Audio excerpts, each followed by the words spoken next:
Hi, I'm Steve from Rekord. Welcome to our channel. This is a place where you can find videos about cars and about how to drive cars.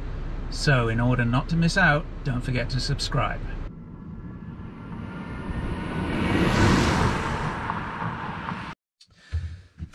Hello. Right, I've just asked my wife to lock me in the car and it's a million degrees in here. I've never been able to get the app to make the remote cooling work.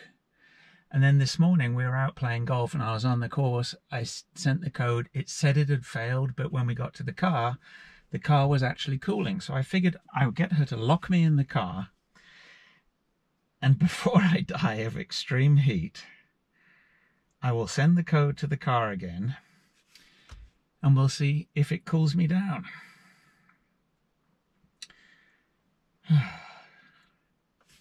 Don't ever do this yourself.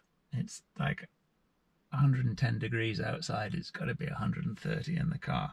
Right. Remote start on the app. I'm submitting. Touch ID. It says request sent. And the fans start up immediately. And that's boiling hot air coming out.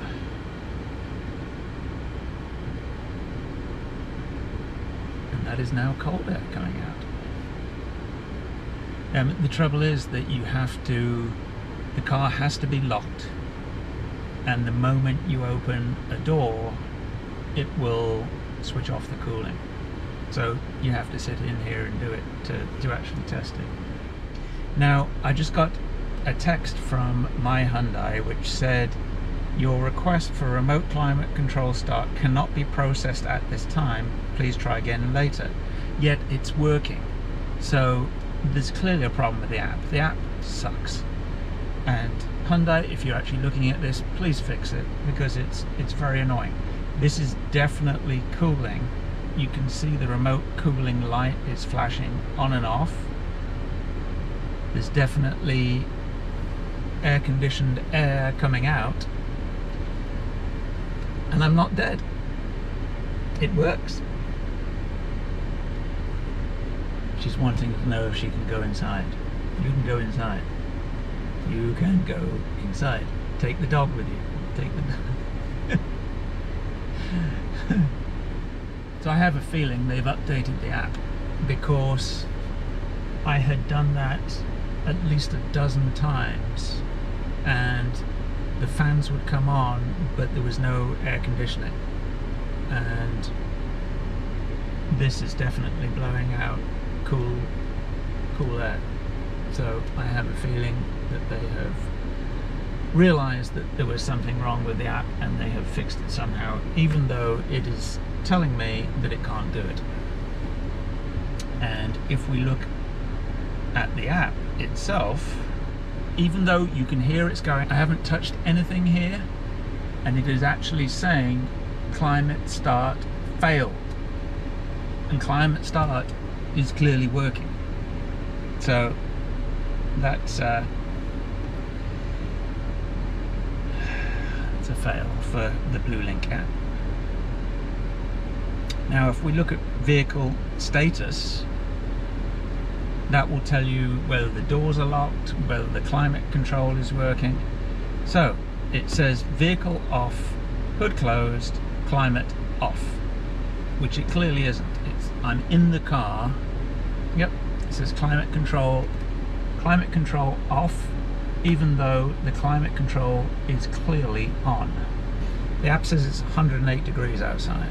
It also says I'm Julie. Well, I'm going to switch you off. I'm back.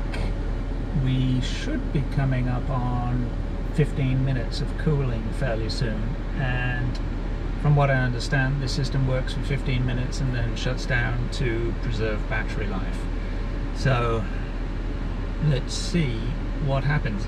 It's actually very comfortable in here. It hasn't got the temperature down to 70, which is what it was set at. but it's definitely way cooler than when I got into the car.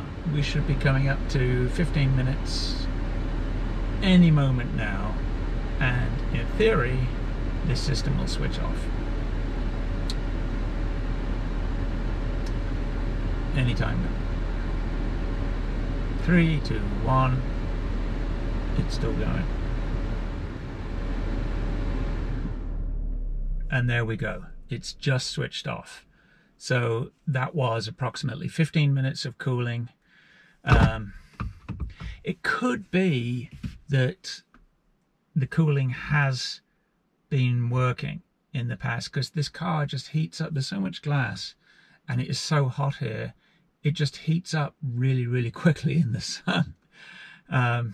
But anyway, the verdict is yes, the remote cooling does work. The best way to do it is probably about 10 minutes before you want to get in the car, if you live somewhere where it's really hot. That way the system is going as you get in. This morning, that's what I did when we were out playing golf, and it was very pleasant to get in the car right away. The app still says that the request failed, and it clearly didn't. But I'm happy I've done that.